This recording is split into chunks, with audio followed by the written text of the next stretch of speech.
17h20, on poursuit à Radio-Canada cet après-midi avec quelque chose de complètement différent. On quitte le judiciaire et on s'en va du côté d'un congrès à saveur littéraire. Et là, je vais vous parler de l'Office, en fait, les Offices Jeunesse internationaux du Québec, qui ont annoncé aujourd'hui la tenue d'un important congrès franco-québécois sur la littérature. Ça va être à Québec. C'est pas tout de suite, c'est en octobre, mais il n'est jamais trop tôt pour en parler. Et on va célébrer, on va en profiter là, pour célébrer la relation d'amitié qui unit le Québec et la France depuis quand même pas mal de décennies. Pour en parler, j'ai avec moi un auteur, un enseignant en littérature au Cégep de Saint-Jérôme-Joliette et Thetford Mines qui a quand même bien profité aussi de ces rencontres et des programmes aussi que ça permettait à l'international. C'est Alex Noël. Bonjour, Alex. Bonjour.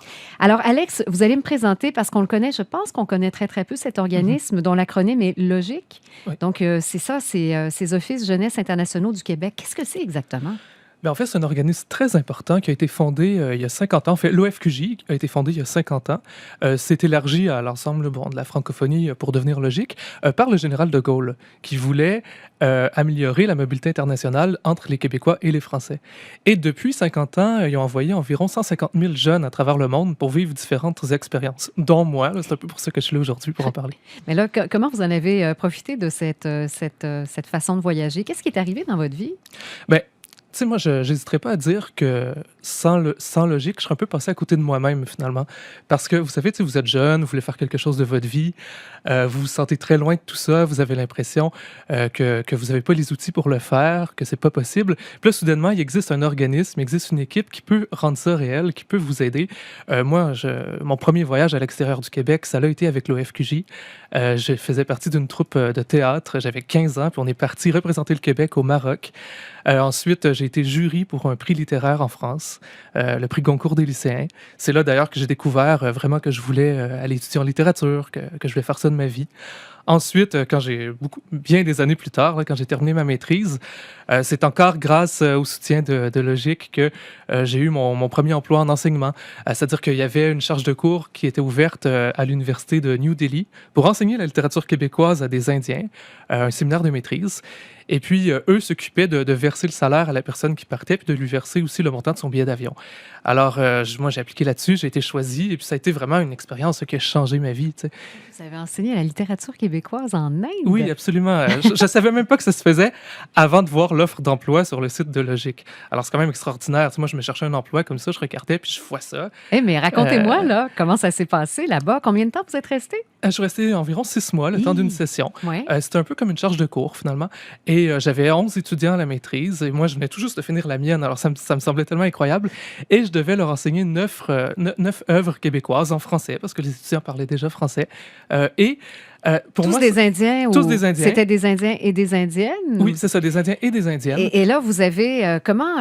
qu'est-ce qu'ils connaissaient de la littérature québécoise? Qu'est-ce qu'ils voulaient savoir? En fait, ils connaissaient très peu de choses, c'est bien entendu. Il faut savoir que là-bas, au baccalauréat, ils apprennent le français et que c'est à la maîtrise qu'ils vont se spécialiser soit en traduction, en littérature, en philo. Alors là, ils avaient leur premier cours de littérature, dont le cours de littérature québécoise, qui est un cours obligatoire à l'Université de New Delhi. Alors, c'est quand même assez extraordinaire. Et ils savaient très peu de choses. Et moi, je suis arrivé là-bas en sachant très peu de choses aussi.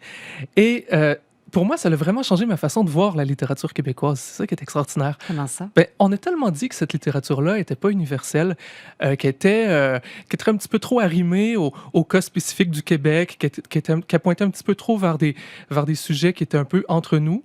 Et quand je suis arrivé là-bas, je me suis rendu compte que les étudiants étaient passionnés de littérature québécoise et qu'ils se reconnaissaient dans les romans québécois, par exemple. J'ai un étudiant, il est arrivé en classe, il m'a dit « Je veux être Anne Hébert et rien d'autre. » Il est devenu écrivain, il a dédié ses livres à Anne Hébert. J'ai des étudiantes qui m'ont dit j'ai fait lire un œuvre difficile qui est L'hiver de force et Régent du charme. Puis moi, je voulais leur révéler à la toute fin ce que ça voulait dire l'hiver de force, etc. Et là, mes étudiantes lèvent la main et disent « On a compris, c'est quoi? » Nicole et André Ferron, les deux personnages, c'est nous. Et là, ils se sont reconnus dans l'hiver de force. Puis là, j'ai compris qu'il y avait quelque chose qui se passait. J'ai compris finalement que la littérature québécoise était universelle. Puis j'ai décidé d'aller faire ma thèse là-dessus, à l'Université Laval. Génial. Alors, ça vous a vraiment mené loin, ce programme-là. En bref, là, comment les jeunes peuvent y avoir accès, des gens qui voudraient en profiter? Logique a un site Internet où elle affiche tous ses stages. Il faut savoir qu'il envoie environ 3000 jeunes par année à l'international. Mais c'est méconnu, ça. On dit que les voyages forment la jeunesse. Je crois que c'est presque un mini-ministère de l'Éducation. Et je crois qu'il y a beaucoup de jeunes qui seraient passés à côté des expériences qui auraient changé leur vie sans cette aide-là, sans ça. Et vous savez, moi, ils m'ont aidé aussi encore une autre fois. J'avais gagné un prix en France, puis c'est eux qui payaient le billet d'avion pour y aller, qui payaient tout. C'est extraordinaire. Puis c'est vraiment des gens passionnés, des gens qui ont une vocation, tu sais, pour avoir discuté avec certaines personnes. Ils se souvenaient de des stagiaires de plusieurs années auparavant, ils ont lu les rapports, ils sont passionnés par ça. Puis je crois que c'est ce qui fait que ça fonctionne aussi bien. Sur la littérature. Oui, Toujours sur la pour littérature. soutenir la littérature. Maintenant, là, vous avez un colloque qui s'en vient. Expliquez-moi ce que ça va être, cette organisation qui s'en vient en octobre à OK. Québec. Mais en fait, au mois d'octobre, ça vient d'être annoncé là, aujourd'hui à l'Hôtel de Ville. C'est tout neuf, là. Oui, c'est ça vient juste de sortir aujourd'hui. Ça a été annoncé à l'Hôtel de Ville avec le maire Labaume puis la ministre Saint-Pierre. En fait, c'est un congrès qui est organisé par Logique, mais aussi avec l'association France-Québec puis Québec-France. Et c'est un colloque qui va avoir pour thème la littérature et la jeunesse. Québec a été choisi parce qu'elle a été nommée ville UNESCO de la littérature. L'écrivain d'honneur qui va présider le congrès, c'est Dany Laferrière, rien de moins. Il y aura aussi plusieurs écrivains qui vont être invités tout au long du séjour. Ils attendent au maximum là, 250 personnes quand même. Puis on va parler de quoi? On va parler de littérature dans la francophonie. On va parler de la place là, de la littérature de langue française dans le monde, de la jeunesse québécoise. Et ça va être ça les thèmes là, de la rencontre. Quelle différence avec un salon du livre traditionnel? C'est pas pareil, là. Ben, c'est sûr que tu sais, dans un salon du livre, le but est vraiment de vendre. Vendre des livres. Vendre Là, c'est des pas livres. ça, là. Là, c'est vraiment de réfléchir, je crois, à la place de la littérature, à la place de la littérature de langue française aussi dans la francophonie. Puis c'est différents acteurs de différents milieux québécois qui vont se rencontrer. Ouais. Et là, il va y avoir un hommage à Jean-Paul Lallier, hein, parmi Ouais. les événements, les activités à retenir. Qu'est-ce qui va se passer autour de Jean-Paul Lallier? Je sais très peu de choses là-dessus pour le moment. Ça vient d'être annoncé il y a 1 heure. Mais c'est parce que Jean-Paul Lallier a été le premier secrétaire général de l'OFQJ quand ça a été fondé il y a 50 ans. Et je crois que c'est un peu un hommage à son travail de création là, de cet organisme-là. La littérature québécoise, comment elle voyage à l'international, Alex? Parce qu'il va être question de ça aussi. Là. Ça va être abordé pendant cet événement-là. Ben, ça, c'est mon avis personnel. Mais moi, je crois que pendant trop longtemps, on s'est tourné uniquement vers la France. Alors que moi, j'ai découvert, en tout cas pendant mon voyage, qu'avec des sociétés qui avaient connu la colonisation, un peu comme le Québec, ben, il y a plein de relations possibles. Il y a une lisibilité qui est plus grande, peut-être. Tu sais, moi, mes étudiants, par exemple, se reconnaissaient dans les œuvres de Régent Ducharme, d'Anne Hébert, de Gabriel Roy. Ils ont traduit Speak White de Michel Lalonde en hindi, sont allés le lire dans des festivals. Et je crois qu'on commence à se rendre compte qu'elle est exportable à l'étranger, dans des pays où on ne parle pas français aussi. Et ça, je ne sais pas s'il va en être question lors du congrès, mais je crois que ça fait partie là, des questions. Oui, mais là, c'est sûr qu'on a envie de la faire voyager davantage. Comment vous voyez l'avenir? Parce que la littérature, c'est une passion. Là. Où est-ce que vous vous voyez dans 10 ans? Ben moi, c'est certain que j'aimerais passer ma vie à écrire, à lire, à enseigner. Tant que je fais ça, bon, moi, ça me convient parfaitement.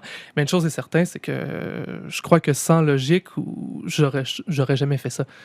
Parce qu'à chaque étape, finalement, importante de ma vie, ils ont été là pour me soutenir puis pour m'orienter un peu dans la bonne direction. Oui, Ouais. franchement, là, vous avez été choyé, Alex. Oui. J'imagine que vous le méritiez. Merci beaucoup d'être passé nous voir. Merci beaucoup. Alors, on avait une belle illustration de ce que ça peut faire, un programme au bon moment pour faire voyager les gens au bon moment. On parlait de les Offices jeunesse internationaux du Québec et ce programme Logique avec Alex Noël, auteur, enseignant en littérature au cégep de Saint-Jérôme, Joliette et Thetford Mines.